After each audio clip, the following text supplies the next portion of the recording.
ये जगतसिंहपुर जिलार माँ चचिका देवी मंदिर एठारे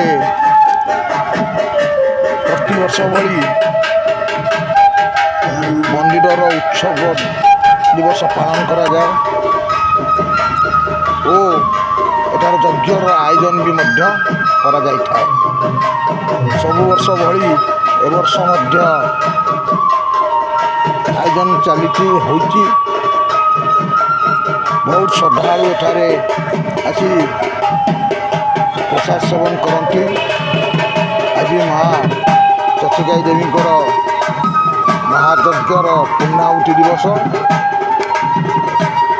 एठारे हजार हजार संख्यार श्रद्धालु उपस्थित होती।